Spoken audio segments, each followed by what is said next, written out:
ಪಿಂಟು ನಂದ ನಿಂದ ಬಂದ ಎಂದ ವಾದ ಬಂದ ಇನ್ನು ಎರಡು ಹೋಗ್ತಾವ. ಇನ್ನು ಈಗೇನ್ಕ ಹೆಸರು ಕೊಟ್ಟೆ ಯಾರೋ ಕರೀದ ಇಲ್ಲಲ್ಲ, ಅಡ್ರೆಸ್ ಮೇಲಲ್ಲ. ಓ ಪಾಟೀಲ್ ಪಾಟೀಲ್ ಇವು ಕರಿತೀವಿ ನಾವು. ಹೂಗಾರ್ ಎಲ್ಲ ಹೆಸರು ಇಲ್ಲ, ಅವ್ರ ಅಪ್ಪಂದು ಇಲ್ಲ, ಅವ್ರ ಅವಂದಿಲ್ಲ, ಅವ್ರ ಮಕ್ಕಳದು ಇಲ್ಲ. ಹೆಸರು ಯಾರ್ದು ರೀ? ಏನ್ರಿ ಅದು? ಆಗಿನ ಹೆಸರು ಯಾಕೆ ಇಡ್ತಿದ್ದಾರೆ ಅಂದ್ರೆ ಕರೆದ್ರೆ ಅದರೊಳಗೆ ಒಂದು ಶಕ್ತಿ ಅದ ರೀ. ಕರೆದ್ರೆ ಇವತ್ತು ಸಿದ್ಧಲಿಂಗ ಅಂತ ಮನ್ಯಾಗ ಹೆಸರು ಇಡ್ರಿ, ಕರೆದ್ರೆ ಗುರುವಿನ ಕರೆದಂಗೆ ಆಕೈತೆ ಅಂತ ದೇವರ ಹೆಸರು ಇಡುವಂಥ ವ್ಯವಸ್ಥೆ. ಶಿವಲಿಂಗ ಅಂತ ಹೇಳ್ರಿ. ಶರಣ ಅಂತ ಏನ್ರಿ? ಶರಣ ಅಂತ ಕರೀರಿ. ಆ ತಾಕತ್ತು ಏನದ ಅದರೊಳಗೆ? ನೀವು ಅನ್ಕ ಶಿವ ಅನ್ನೋಕ್ಕಾಗೋದಿಲ್ಲ, ದೇವ್ರ ಹೆಸರು ಅನ್ನೋಕ್ಕಾಗೋದಿಲ್ಲ. ನಿಮ್ಮ ಮನೆ ದೇವ್ರ ಹೆಸರು ಇಡ್ರಿ. ಅದು ಆನೆ ಹೋದಾಗ ಶರಣ, ಬಾರೋ ಶರಣ, ಹೋಗೋ ಶರಣ, ಬಾರೋ ಶಿವಲಿಂಗ, ಹೋಗೋ ಶಿವಲಿಂಗ, ಸಿದ್ಧಲಿಂಗ. ಅದಕ್ಕೆ ಆಗಿನ ಕಾಲದೊಳಗೆ ಹೆಸರಿಡುವಂಥ ವ್ಯವಸ್ಥೆ ಏನು ಅಂತ ಕೇಳಿದ್ರೆ ಈ ರೀತಿ ಬಹಳ ಅದ್ಭುತವಾಗಿ ಬಹಳ ಬಹಳ ಬಹಳ ಮುದ್ದಿನಿಂದ ಶಿವಲಿಂಗ ಅಂತ ಹೇಳಿ ಅಲ್ಲೂ ಹೆಸರಿಟ್ರು, ನೀವು ಇಲ್ಲಿ ಹೆಸರಿಟ್ರಿ. ಮುದ್ದು ಮುಖ ಪರಶಿವನ ಅವತಾರ ಅಂತ ಹೇಳಿದಾಗ ಸತ್ಯಂ ಶಿವಂ ಸುಂದರ, ಬಹಳ ಅದಕ್ಕೆ ಬರದಾನ ಒಬ್ಬ ಕವಿ. ಆ ಮಗು ಹೇಗಿತ್ತು ಅಂತ ಕೇಳಿದರೆ ಆಶ್ಚರ್ಯ ಆಗ್ತಿದಂತ ನೋಡಿ. ಆ ಕೂಸನ್ನು ನೋಡಿ, ಅಂದದ ಅರಮನೆಯು ಚಂದದ ತವರ್ಮನೆಯು. ಕವಿ ವರ್ಣನೆ ಮಾಡ್ತಾನೆ, ಎಷ್ಟು ಚಂದಿತ್ತು ಮಗು ಅಂತ ಕೇಳಿದ್ರೆ, ಅಂದದ ಅರಮನೆಯು ಚಂದದ ತವರ್ಮನೆಯು, ಮಂದಾರದ ಮುಖವು ಕಮಲದ ಹೂವಿನಂಥ ಮುಖ ಆ ಮಗುವಿಂದು. ಯಾಕೆ? ಶಿವನ ಅವತಾರ ಅದು. ನೂರಾರು ಸೂರ್ಯರು ನೂರಾರು ಚಂದ್ರರು ಒಮ್ಮೆ ಬಂದಾರೇನು ಹಂಗ ಮಗ ಇಟ್ಟು ಚಂದಾಗಿ ಮುದ್ದಾಗಿ ಮಗ ಇತ್ತು. ಹೆಸರಿಟ್ಟು ಹೋದ್ರೆ ಹೆಣ್ಮಕ್ಳು ಮತ್ತೆ ಮರುದಿವ್ಸ ಬರಾಕೈತರಂತ. ಬಂಗಾರಮ್ಮನ ಮಗ ನೋಡಿ ಬರೋಣ, ಎಷ್ಟು ಚಂದದ ಅಂತ ಹೇಳಿ ಬಂಗಾರಮ್ಮನ ಮಗ ನೋಡಿ ಬರೋಣ ಅಂತ ಹೇಳಿ ಮುದ್ದು ಕೊಡೋದು ಬರೋದು ಇಂಥದ್ದೆಲ್ಲ ಮಾಡೋ ಟೈಮದೊಳಗೆ ಅದಕ್ಕೆ ಅಳುವುದೆಂದು ಗೊತ್ತೇ ಇಲ್ಲ. ಅದು ಅಳು ವ್ಯವಸ್ಥೆ ಎಂದೆಂದು ಅಳ್ತಾ ಇದ್ದಿದ್ದಲ್ಲ ಅದು ಮಗು, ಬರೇ ನಕ್ಕೋತ ಶಿವನ ಅವತಾರ ರೀ. ತೊಟ್ಟಣದೊಳಗೆ ಹಾಕಿ ಕುಲು ನಗ್ತಿತ್ತು. ಯಾಕೆ ನಗ್ತಿತ್ತು ಗೊತ್ತಿಲ್ಲ. ಕವಿ ಬರಿತಾನ, ಈ ಜಗದ ಉದ್ಧಾರಕ್ಕಾಗಿ ಬಂದು ನನ್ನ ಕರ್ತವ್ಯ ಮಾಡಬೇಕು, ಯಾವಾಗ ನಾನು ದೊಡ್ಡವಾಗಿ ತಿರುಗಾಡ್ಲಕ್ಕೆ ಹೋಗ್ತಾನಂತ ನಗುತ್ತಿತ್ತಂತ. ಯಾವಾಗ ಈ ಜಗದ ಉದ್ಧಾರ ಮಾಡಿ, ಯಾಕಂದ್ರೆ ನಾ ಬಂದ ಕೆಲಸ ಏನು ಇದಲ್ಲ. ಮಂದಾರ ಮುಖವು ಕಮಲದ ಹೂವಿನಂಥ ಮುಖ ಅದ, ಚಂದದ ತವರ್ ಮನೆ. ಅಷ್ಟು ಸುಂದರವಾಗಿ ಕವಿಗಳು ಅವರನ್ನು ವರ್ಣನೆ ಮಾಡ್ತಾರ.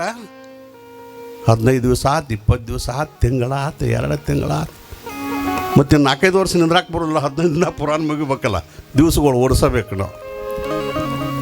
ಹುಡುಗ ಸ್ವಲ್ಪ ವ್ಯವಸ್ಥಿತವಾಗಿ ಎಲ್ಲರೂ ಕೈಯಾಗಿ ಎತ್ಕೊಳಕೈತಾರೆ. ಆ ರೀತಿ ಬರೋದು, ಎಲ್ಲರೂ ಮುದ್ದು ಕೊಡೋದು ಅಂತಿದ್ರಂತ ತಾಯಿಗಳು. 10 ಅಡಿಯೋದಕ್ಕಿಂತ ಇಂಥ ಮುತ್ತಿನೊಂದು ಒಂದು ಮಗ ಇದ್ರೆ ಸಾಕು. ನಮಗೆ 10 ದೇವರು ಕೊಡಬೇಡ, 10 ಮಕ್ಕಳ ಕೊಡಬೇಡ. ಬಂಗಾರ ಮಗು ಕೊಟ್ಟಿರುವಂಥ ಇಂಥ ಮಗುನಂದು ನಮಗೆ ಕೊಟ್ಟುಬಿಟ್ಟು ನಮ್ಮ ಜನ್ಮ ಸಾರ್ಥಕ ಅಂತ ಬಂದು ಹೆಣ್ಮಕ್ಕಳೆಲ್ಲ ಹಾಡಿ ಹೊಗಡ್ತಿದ್ರಂತ. ಏನು ಪುಣ್ಯ ಮಾಡಿದೆ ಯವ್ವ ಬಂಗಾರಮ್ಮ, ಏನು ಪುಣ್ಯ ಮಾಡಿದ್ವಿ. ಎಂಥ ಮುದ್ದು ಮಗ,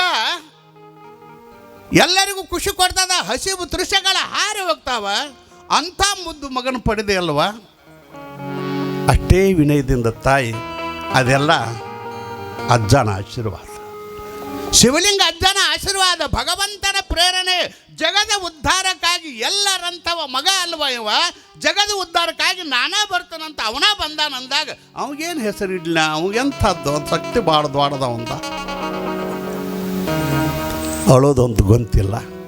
ಸದಾ ಕುಲು ಹಸನ್ಮುಖದಿಂದ ನಗುವಂಥ ಕೂಸ ಒಂದು ದಿವಸ ಏನಾಯ್ತು ಅಂದ್ರೆ ರಾತ್ರಿ ನಿದ್ದಿನ ಮಾಡಲಿಲ್ಲ, ಬರೀ ಅಳೋದು ಮಾಡಿತ್ತು. ಹಗಲಿಂದ ರಾತ್ರಿವರೆಗೆ ಅಳೋದ. ಮುಂಜಾನೆ ಸ್ನಾನ ಮಾಡಿಸಿ ಏನು ಇಟ್ರು ಆಟೋದಾಗ ಬರೀ ಅಳಕ್ಕೇನು ಪ್ರಾರಂಭ ಮಾಡಿತು. ಅಳೋದು ತಪ್ಪಲಿಲ್ಲ. 4 ಮಂದಿ ಹಿರಿಯರು ಬಂದರು, ಶಾನ್ಯಾರು ಬಂದರು, ಡಾಕ್ಟರ್ ಬಂದರು. ಏನು ಮಾಡಿದ್ರು ಅಳೋದ ತಪ್ಪಲಿಲ್ಲ. ಏನಾತ್ ನನ್ನ ಮಗ್ಗ ಅಳೋದಂದ್ರೆ ಗೊತ್ತಿಲ್ಲ ಈ ಕೂಸಿಗೆ ಯಾಕೆ ಅಳಕೈತಿ ಅದ. ನೋಡ್ತಾರೆ ಎಲ್ಲ ಹಿರಿಯರು ಬರ್ತಾರೆ, ಏನೇನೋ ಹೇಳ್ತಾರೆ, ಏನೋ ನೆದರಾಗೈತಾರ, ಏನೇನೋ ಮಾಡ್ತಾರೆ, ಕಾಡಿಗೆ ಹಚ್ತಾರೆ. ಏನು ಮಾಡಿದ್ರು ಅದು ಬಿಕ್ಕಿ ಬಿಕ್ಕಿ ಅಳಕೈತಿ, ಬಿಕ್ಕಿ ಬಿಕ್ಕಿ ಅಳಕೈತಿ. ಶಾಂತತೆ ಅಳೋದು ಗಪ್ಪ ಮಾಡಲಿಲ್ಲ. ಮುಂಜಾನೆ ಸ್ನಾನ ಮಾಡಿ ರೆಡಿ ಮಾಡ್ಯಾಳ, ಆದರೂ ಅವಳೋದು ಕಡಿಮೆ ಆಗಲಿಲ್ಲ. ಏನು ತಪ್ಪಿರ್ಬೇಕು ನಾನು? ಮಹಾತ್ಮನ ಅವತಾರ ಇದು, ನಂದೇನು ತಪ್ಪದ ಅಂತಾಳ ತಾಯಿ. ಮಕ್ಕಳ ಸಂಕಟ ತಾಯಿಗೆ ಗೊತ್ತು, ಏನು ತಪ್ಪೈತೆ ಅನ್ನೋದು ತಾಯಿಗೆ ಗೊತ್ತು, ಇನ್ನವರಿಗೆ ಗೊತ್ತಾಗೋದಿಲ್ಲ. ಅದು ಕೊನೆಗೆ ಏನು ಮಾಡಬೇಕು, ಏನಾಗಿರ್ಬೇಕು ಅಂಥೇಳಿ ಚಿಂತೆ ಮಾಡ್ಕೋತ ಕುಂತ ಟೈಮ್ದೊಳಗೆ ಸಣ್ಣ ನೆನಪತಿ ಎದ್ದು ಹೋಗಿ ದೇವರ ಕೋಲೆದೊಳಗೆ ಹೋಗಿ ಅಲ್ಲಿ ಇರುವಂಥ ಭಸ್ಮ ವಿಭೂತಿಯನ್ನು ತಗೊಂಡು ಬಂದ ಆ ಹುಡುಗನ ಹಣೆಗೆ ಹಚ್ಚಿದ್ಲು. ಯಾಕಂದ್ರೆ ಮುಂಜಾನೆ ಸ್ನಾನ ಮಾಡಿಸಿ ಕಾಡಿಗೆ ಹಚ್ಚಿದ್ದೆಲ್ಲ ಕರೆ ಅವತ್ತು ವಿಭೂತಿ ಹಚ್ಚಿದ್ದ ಮರೆತು ಬಿಟ್ಟಿದ್ಲು. ಅದಕ್ಕೆ ಹುಡುಗ ವಿಭೂತಿ ಹಚ್ಚು ತಕ್ಕ ಒಂದು ದಿವಸ ಎಲ್ಲ ಹತ್ತಿತ್ತು. ಪರಮಾತ್ಮನ ಬೆಳಕಾಗಿರುವಂಥ ಭಸ್ಮವನ್ನು ನಾ ಹಚ್ಚಲಿಲ್ಲ, ಎಂಥ ತಪ್ಪು ಮಾಡಿದ್ನಿ ಗುರುವಿಗೆ ಅಂತ ಹೇಳಿ ಮಗ ಅನ್ನೋದಕ್ಕಿಂತ ನಾನು ಗುರು ಅಂತ ತಿಳಿದಿದ್ಲ ತಾಯಿ. ಯಾಕೆ ಜಗದ್ಗುರು ಅದಾನೋ, ನಾ ತಪ್ಪು ಮಾಡಿ ಅಂತೇಳಿ ಭಸ್ಮವನ್ನು ಹಚ್ಚೋದೊಂದ ತಡ ಹುಡುಗ ಅಳೋದು ಗಪ್ ಮಾಡಿ ಕುಲುಕುಲ ಅಂತ ನಗಾಕೈತು.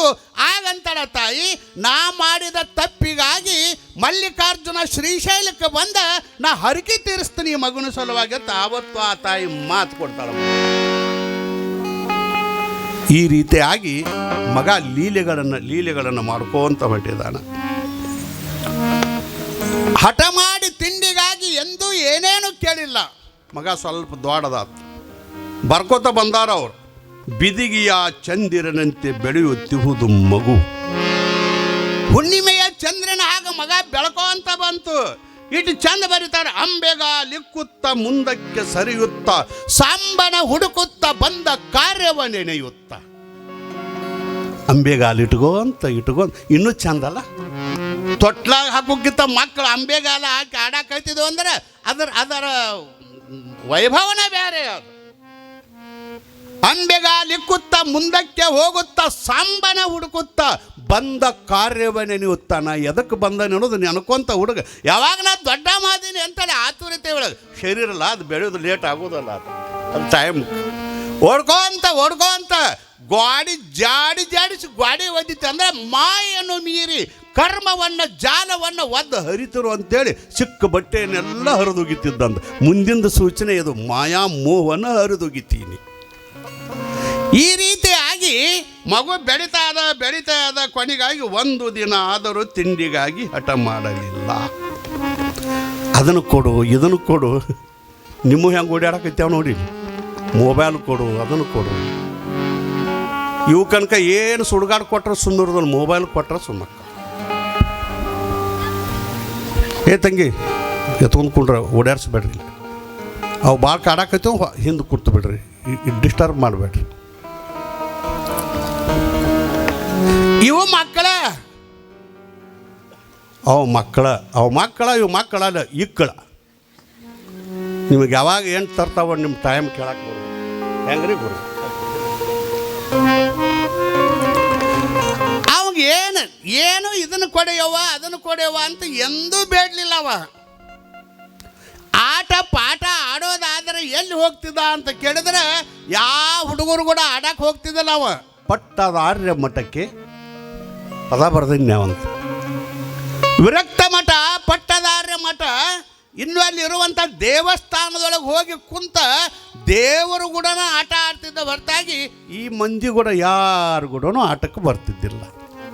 ಹೋಗೋದು ಅವನ ಆಟ ಅಂದರೆ ಭಜನೆ ಮಾಡೋದು. ಇನ್ನೂ ಚಿಕ್ಕ ವಯಸ್ಸು, ಬೆಳೆಯಾಕತ್ಯಾನ ಚಿಕ್ಕ ವಯಸ್ಸಿನೊಳಗೆ ಆ ಮಠ ಆ ಮಂದಿರ ಗೆಳೆಯರು ಇದ್ದರು. ಅವ್ರು ಕರ್ಕೊಂಡು ಎಲ್ಲಿ ಏನು ಆಡೋದು ಅಂದ್ರೆ ದೇವರ ಆಟ ಮಾಡೋದು, ಲಿಂಗ ಮಾಡೋದು, ಮಣ್ಣಿನ ಲಿಂಗ ಮಾಡೋದು, ಮಣ್ಣಿನ ಬಸವನ ಮಾಡೋದು, ಭಜನೆ ಮಾಡುವಂಥದ್ದು ಆಟ. ಈ ಆಟ ನಿಮ್ಮ ಹುಡುಗರ ಅದು ಶರಣನ ಆಟ, ಶಿವಲಿಂಗನ ಆಟ. ಬಾ ಗುಡಿಗೆ ಹೋಗೋಣ, ಬಾ ಅಜ್ಜನ ಮಠಕ್ಕೆ ಹೋಗೋಣ, ಬಾ ಭಜನೆ ಮಾಡೋಣ, ಬಾ. ಎರಡು ಕಾಲು ತಗೊಂಡ ಶಿವ ಶಿವ ಬಸವ, ಶಿವ ಶಿವ ಬಸವ. ಆಗಿನ ಆಟನೇ ಹಂಗಾಗಿದ್ದು. ಎರಡು ಕಲ್ಲರೆ ತಗೋದು, ತಾಟರೆ ತಗೊಳ್ಳೋದು, ತಾಬಣ್ಣರೆ ತಗೋದು, ಇಂಥವು ನಿಮ್ಮೂ ಆಡಕತ್ತಾವು. ಒಮ್ಮೆ ಹೊರಗೆ ಆಡಕ್ಕೆ ಹೋದ ಅಂದ್ರೆ ಮನೆಗೆ ಬರೋ ಹೊತ್ನಾಗ ಜಗಳ ತಗೊಂಡ ಬರ್ತಾವೆ. ಹೊರಗೆ ಆಟಕ್ಕೆ ಹೋದು ಅಂದ್ರೆ ಮಗ್ಗಲ ಮನ್ಯಾನವ್ರ ಯವ್ವ ಹಿಂಗತ್ತಾನ ನೋಡು. ಅವು ಸಣ್ಣ ಸಣ್ಣ ಹುಡುಗರು ಜಗಳ ಅವು ಅಪ್ಪು ದೊಡ್ಡ ದೊಡ್ಡವ್ರಿಗೆ ಚಲೋ ಆಕೈತಿ. ಹುಡುಗರು ಜಗಳ ಅವುಗಳಿಗೆ ಚಲೋ ಆಕೈತಿ. ಅವ್ರವಾಗ ಇವ್ರು ಜಗಳ ಹಚ್ಚವ್ರು. ಇವ್ರು ಜಗಳಾಡವ್ರಲ್ಲಿ ಹೆಣ್ಮಕ್ಳು. ಇವ್ರ ಜಗಳ ಅಂದು ಕೂಡಲೇ ಅವು ಒಳಗೆ ಕೂತಿರ್ತಾವಲ್ಲ, ಇವು ಗಣಸರು ಮೀಸಿ ತಿರ್ಕೋತ ಏನು ಹಂಗ ಒಳಗೆ ಕೂತದಿಲ್ಲ. ಆಗ ಸಿಕ್ಕಂಗ ಮಾತಾಡೋದು ಎಂಥ ಗಣಸು ಅದನ್ನು ಅನ್ನಬಾರ್ದು ನೋಡಿ. ಅವ್ರಿಗೆ ಸಿಟ್ಟು ಬರ್ತೈತಿ. ಗಣಸಾಗಿ ಒಳಗೆ ಕೂತದೆ ಬಾಲ ಹೊರಗೆ. ನನ್ನ ಹೇಳ್ತೀವಿ ಹಿಂಗೈತಿ ಮಗನ. ಈಕಿ ಗಂಡು ಬಂದ್ರೆ ಆಕಿ ಗಂಡು ಬರ್ತಾನು. ಇವ್ರು ಇಬ್ಬರು ಬಗಲ್ದಾಗ ನಿಂತು ನೋಡಿ ನಕ್ಕೋತ ಕುಂಡಿರ್ತಾರ. ಅವು ಎರಡು ಬಡಿದಾಡಕತ್ತ. ಮುಂದೆ ಕೋರ್ಟಿಗೆ ಹೋದ್ರೆ ಹೋಗಲಿ ಮಗನ, ಎಷ್ಟು ಹೋಗೈತಿ ಹೋಗಲಿ. ಇದ್ರಾಗ ಎದ್ರ ಜಗಳಿದು? ಹುಡುಗರು ಜಗಳ. ಸಣ್ಣ ಮಕ್ಕಳ ಜಗಳ ಕೋರ್ಟಿಗೆ ಹೋಗುವಂಥ ವ್ಯವಸ್ಥೆನೂ ಸಾಕಟ್ಟಾಗ್ಯಾವ. ಅವ್ರ ಆಟ ಬೇರೆ. ಬಸವನ ಧ್ಯಾನ, ವಚನ, ಪಾರಾಯಣ, ಭಜನ, ದೇವರು, ದಿಂಡ್ರು, ಇಂಥ ಆಟ ಆಡುವಂಥದ್ದು ನಿಮ್ಮನ್ನು ಆಡ್ತಾವ್ರ. ಬಾ ನೀ ಹ್ಯಾಂತಾಗು.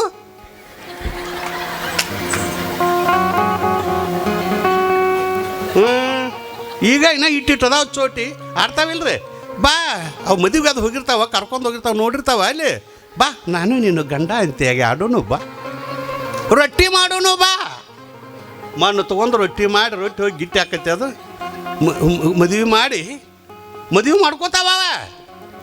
ಏನು ಮಣ್ಣು ಹೋಗ್ಕೋತಾವ ತಲೆ ಮೇಲೆ ಇದಲ್ಲ. ಮುಂದೆ ಮಣ್ಣು ಉಕ್ಕೊಳ್ಳೋದಾವ. ಈಗ ಮಣ್ಣು ಹೋಗ್ಕೊಂಡು ಬಿಡ್ತಾವ. ಗಂಡ ಐತಿ ಆಗೋಡು ಬಾ ತಕ್ಕಿ ಕಾಳು ಹೋಗ್ಕೋತಾವ. ಮುಂದೆ ಕೊನೆಗೆ ಆಟ ಮುರಿದು ಕೊಲ್ಲಾಪುರಿಗೆ ಹೋಗ್ತು. ಆಟ ಮುಗಿಸೊಂದು ಹೋಗ್ತಾವ. ತಿಂಡಿಗಾಗಿ ಹಠ ಮಾಡಲಿಲ್ಲ, ಗಂಡ ಹೆಂಡತಿಯಾಗಿ ಆಟ ಆಡಲಿಲ್ಲ. ಶಿವಲಿಂಗ ಇದು ಕಾರಣ. ಮಕ್ಕಳದು ಶಿವನಾವತಾರ, ಆ ಮಾತು ಬೇರೆ. ಆದರೆ ಇಲ್ಲಿ ಕಾರಣ ಏನು ಅಂತ ಕೇಳಿದ್ರೆ ತಾಯಿ ಕೊಡುವಂಥ ಸಂಸ್ಕಾರ. ಬಂಗಾರಮ್ಮ ಮಲ್ಲಿಕಾರ್ಜುನ ಕೊಡುವಂಥ ಸಂಸ್ಕಾರ ಇದು.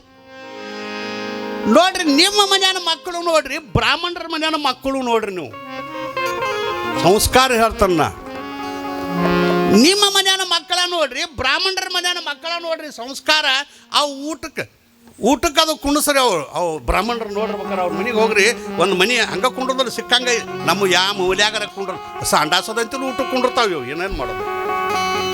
ಹರ್ಸನ ಮೇಲೆ ಕೂತಾವ. ಅವ್ರು ಹಂಗಿಲ್ಲ. ಬ್ರಾಹ್ಮಣರ ಮಕ್ಕಳೇ ಅವಕ್ಕೊಂದು ಮನೆ ಹಾಕಿ ಹಿಂಗೆ ಜನವಾರ ಹಿಂಗೆ ಮಾಡ್ಕೋತ ಕೂತಿರ್ತಾವೆ. ಮಾಡಿ ಅವಕ್ಕೇನಾರು ಒಂದು ತಾಬಂಡಿ ಅದು ಹಚ್ಚಿ ಕೊಟ್ಟ ಊಟಕ್ಕೆ ನೀಡಿದ ಕೂಡಲೇ ಅವ್ರಿಗೆ ಎಷ್ಟು ಚಂದ ಊಟ ಮಾಡ್ತಾವೆ ಮಕ್ಕಳು. ಹಿಂಗೆ ಮಾಡ್ತಾವೆ. ಎಷ್ಟು ಚಂದ ಮಾಡ್ತಾವ. ಮತ್ತೇನತ್ತಾವ ಅಮ್ಮ ನಿಮ್ಮ ಮಕ್ಕಳ ಗತಿ ಚೂರದಲ್ಲ. ಅಮ್ಮ ಅನ್ನ ಬಡಿಸು ಹತ್ತಾವಿಲ್ರಿ. ಬ್ರಾಹ್ಮಣರ ಮನ್ಯಾಗ ನೋಡ್ರಿ ಸಂಸ್ಕಾರ ಅದು. ಅಮ್ಮ ಅನ್ನ ಬಡಿಸು. ಬಡಿಸಂದ್ರೆ ಗೊತ್ತಾಕತ್ತೆ ನಿಮಗೆ. ಬಡಿಸಂದ್ರೆ ಬಡಿಸೋದು ತಿಳಿದ್ರಿ ನೀವು. ಬಡಿಸಂದ್ರೆ ನೀಡು. ಆ ಬ್ರಾಹ್ಮಣರ ಮನೆ ಅಮ್ಮ ಅನ್ನ ಬಡಿಸು ಸಾಕು, ಸ್ವಲ್ಪ ಹಿಂಗೆ ಮಾತಾಡ್ತಾವೆ. ನಿಮ್ಮ ಕಿಸ್ಗಾಲ್ ಹಾಕೊಂಡು ಕೂತಿರ್ತಾವೆ. ಹಿಂಗೆ ತಿನ್ನೋದ್ರಿವ.